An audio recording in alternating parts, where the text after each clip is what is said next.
Hi, this is Jason Nickleby, Coordinator of Officials with the Minnesota State High School League, and this is basketball officiating training tape number 6. Going to take a look at a few more plays, mainly around traveling, mechanics, and then restricted area arc play considerations. So doing a nice job getting down to the end here into playoffs. Hope everyone is staying healthy, having a great time. Appreciate all of your hard work out there. Keep it up. Again, when we're looking at these plays, not picking on any one player or team or an official, just trying to learn from these plays and have a discussion as crews as we move into each game, especially as we head down the home stretch into the postseason. So with that, let's take a look at some plays.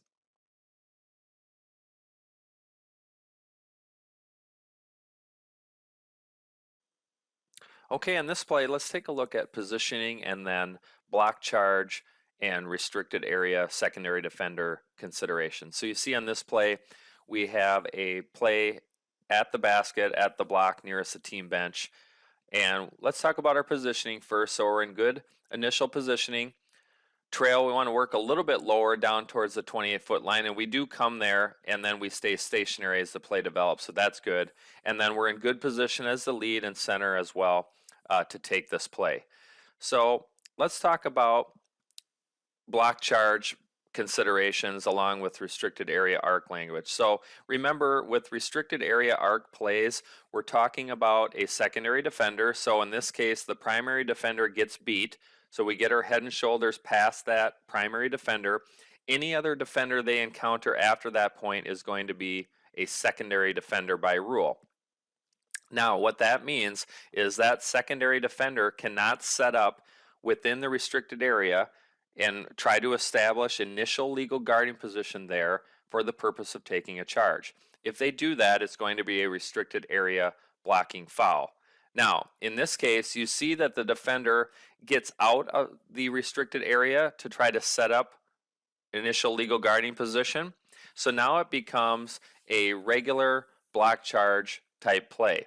So we need to establish legal guarding position, 2 feet on the floor facing the opponent prior to that player leaving the ground, in this case to take a shot. If they do, then we would have an offensive foul. If not, we have a blocking foul. Okay, so if we take a look at this here again, gets past the primary defender, encounters the secondary defender, pretty substantial contact right at the block. This should be just a regular blocking foul. As you can see here in the next replay, more of the slow motion one, you'll see the secondary defender is still moving into the offensive player, almost throws a shoulder and hip into him. This should be a regular blocking foul, but it's an important distinction that it is not a restricted area blocking foul, because if we go with the restricted area blocking foul mechanics, what that means is we would put a fist in the air, signal block, and point at the restricted area. This is telling everyone in the arena that the only reason this is a blocking foul is because this player established initial legal guarding position in the restricted area for the purpose of taking a charge. However, in this case, this defender got outside of the restricted area to establish legal guarding position, but was not able to do so. Therefore, this is just a regular blocking foul. We don't want to signal this as a restricted area blocking foul, because if we do, then the center or trail would come with information that the defender got out of the restricted area. Therefore, we'd have to change this to a charge, and we don't want to do that. But that would not be accurate with this play, because this defender got outside the restricted area. That part was true. However, did not establish initial legal guarding position in time. In fact, moved into the shooter. Therefore, this should be just a regular blocking foul. Just a consideration on plays like these, anytime we have really significant contact with a shooter like this, we just need to put air in the whistle and make a call.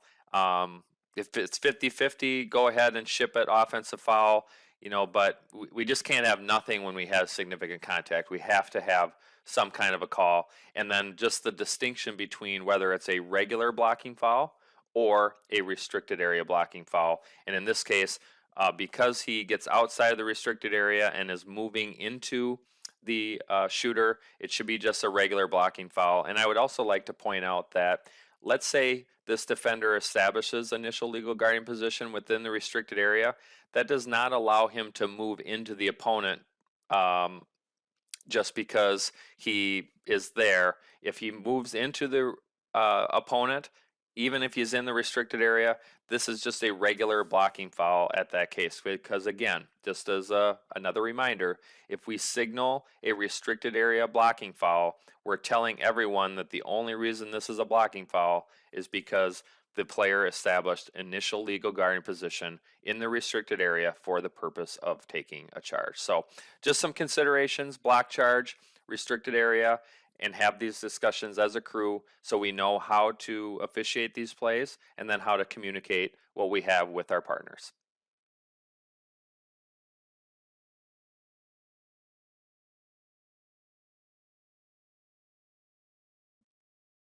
On this play, I want to talk about transition coverage and then traveling as well. So you see here we have a transition play. Ultimately, the ball handler who catches the ball at the end here and dunks is called for traveling. So in transition, leads coverage, we're going to have uh, primary on this, although center could certainly assist, and center's in really good position to assist on this play, but lead is going to be primary. I like the fact that we stay off of technical foul, as it relates to the dunking piece. Not something we want to get involved with in this particular situation. I could certainly understand it if we did, but the main reason I'm fine staying off of it is we blew the whistle, which could throw players off potentially, and what they do. So if we don't have a travel on this and we play it through and we end up having a technical foul, I could support that. But I think it's good to stay off it in this case from the standpoint that we blew the whistle for the traveling violation. So let's take a look at it from that standpoint. Remember, we're going to give some leeway when we're going to the basket relative to putting them off the ground if we can. But if you look at the slow motion replay on this one, you'll see that he catches the ball in the air, left foot, pivot foot, picks it up, puts it back down, and then goes up to attempt to try for goal, a dunk in this case, and is properly called for traveling. So if we're standing stationary, we're going to be give less leeway on pivot foot and establishing of the pivot foot and so forth, but we'll give more leeway in space. However, clearly this player is off the ground when he catches the basketball. That means that whatever foot he comes down on is going to be the pivot foot. It gives him more options, but in this case, left foot down, picks it up, puts it back down before trying for goal, and is properly called for a traveling violation. So I think traveling is a consideration on this play to look at. And then the other consideration for your crew is just our coverage and transition and who has what. But a nice job in this particular example of good hustle, good coverage, and proper judgment as it relates to traveling.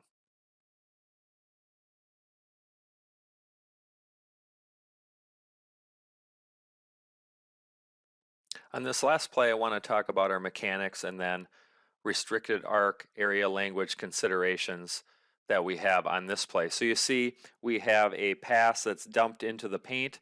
This shooter encounters a secondary defender and there is some contact.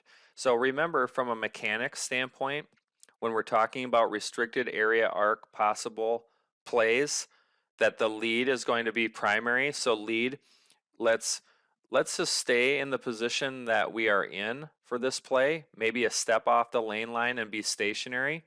So we're in good position, just maintain that position. And then this would be our primary, okay? So lead, we really need to pick this up, pick up that secondary defender, find out, did they establish legal guarding position or not? If they didn't, then it doesn't matter where they are, then it's just going to be a regular blocking foul. If we determine they did establish initial legal guarding position, then the question is, where did they establish that legal guarding position? So you see here that the secondary defender comes over, establishes legal guarding position prior to the offensive player leaving the ground for the shot. So that part's good. Now the question is, where did the secondary defender set up to take a charge and establish legal guardian position? In this case, the secondary defender has his feet on or over the restricted area line, which means by rule, by definition, he is in the restricted area. So if we establish an initial legal guardian position and we are on or over the restricted area and we have contact like this, this should be a restricted area blocking foul.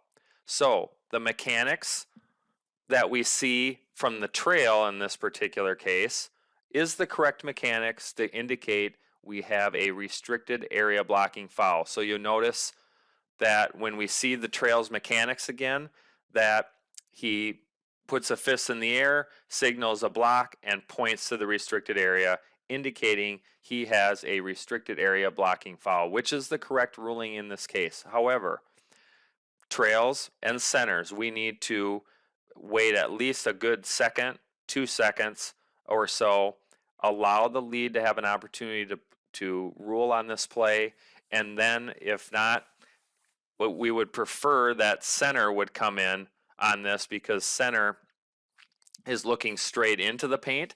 And remember, for the most part, other than block charge plays involving a secondary defender, we're going to draw a line down the middle of the paint, and the center would take the plays to his or her side.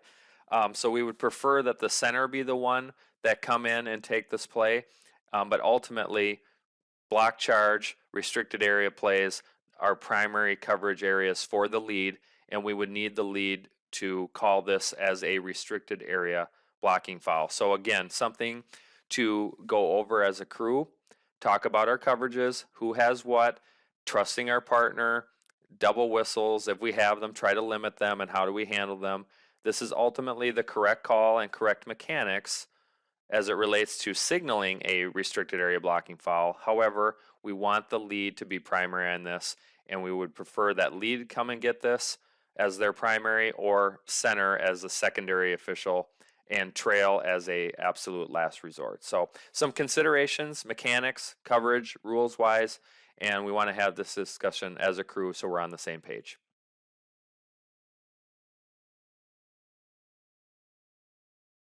Okay, that will do it for training tape number 6. Some considerations on block charge, mechanics, coverage, communication, and then a little bit of traveling as well, transition coverage with that play. So some things we can talk about as a crew and work through as we get into the end of the regular season and into the postseason. We're doing a great job out there. Keep it up, stay healthy and stay safe, and we look forward to seeing you guys real soon.